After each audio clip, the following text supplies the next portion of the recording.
নমস্কাৰ বন্ধু বান্ধৱীসকল।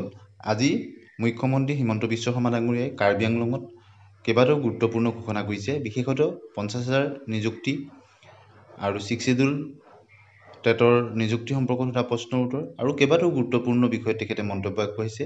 আহকচোন মুখ্যমন্ত্ৰী মহোদয়ে কি গুৰুত্বপূৰ্ণ মন্তব্য কৰিছিল আপোনালোকে এবাৰ শুনি লওক।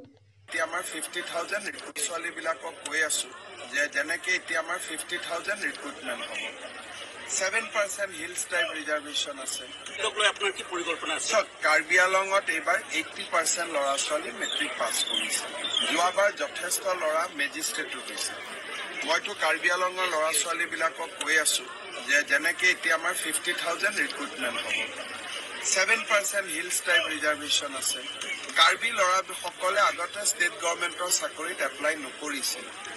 মই তেওঁলোকক কৈ আছো যে সকলোৱে আবেদন কৰিব লাগে, কাৰণ অকল কাৰ্বি আংলঙতে নহয়, গোলাঘাট, নগাঁও চবতে চাকৰি আছে। হিলছ টাইপৰ পোষ্টবিলাক খালী হৈ থাকে। গতিকে সেই সজাগতাটো আমি আনিবৰ কাৰণে চেষ্টা কৰি আছো। আৰু বাকী কমিউনিটি, অসমততো তেনেকুৱা কোনো কথা নাই, চব কমিউনিটি এপ্লাই কৰিব পাৰে।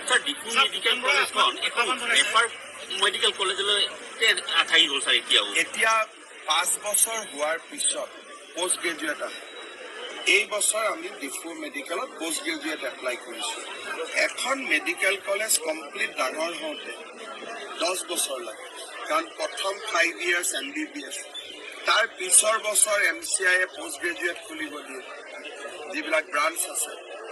সেই ব্ৰাঞ্চৰ পৰা ডক্টৰ পাছ কৰোঁতে 3 বছৰ। গতিকে যেনেকে সন্তান গৰ্ভত 10 মাহ 10 দিন থাকে, তেনেকে এখন মেডিকেল কলেজ ডেভেলপ হওঁতে 8 to 9 years লাগে।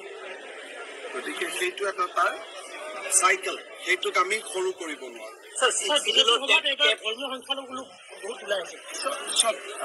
সংখ্যালঘু হওক, সংখ্যাগুৰু হওক, অৰুণোদয়টো সকলোৱে পাইছে, চাকৰি মেৰিট বেচিছত সকলোৱে পাইছে। গতিকে মই ভাবো যে সকলো শ্ৰেণীৰ মানুহে বিজেপিৰ প্ৰতি আকৃষ্ট হৈছে আৰু ভাল চৰকাৰ, দেশত শান্তি আছে, কোনো কনফ্লিক্ট নাই, কাজিয়া পেচাল নাই। গতিকে মানুহ ডেফিনেটলি বিজেপিৰ ফালে আহিছে বা আহি থাকিব। সংস্থাপনৰ কাৰণে কিবা ব্যৱস্থা কৰে? টেটত 6 শিডিউলত যিমান চাকৰি আছে তেওঁলোকে নিজেই দিব পাৰে। যিমানে টেট পাছ কৰিব, কিমান পোষ্ট আছে এইটো কাউন্সিলে জানে। আমাৰ কাউন্সিলে তেওঁলোকৰ ৰিক্ৰুটমেণ্ট দিব পাৰে, আমাৰ তাত কোনো কথা নাই। SI একো নাথাকে, যদি যিমান পোষ্ট সিমান যদি চাকৰি হয় SI প্ৰব্লেম নাই। কিন্তু যোৱাবাৰ কাৰ্বি আংলঙত প্ৰব্লেম আছিল কি যে টেট পাছ নকৰা কিছুমান ল'ৰা ছোৱালীকো চাকৰি দি দিছে।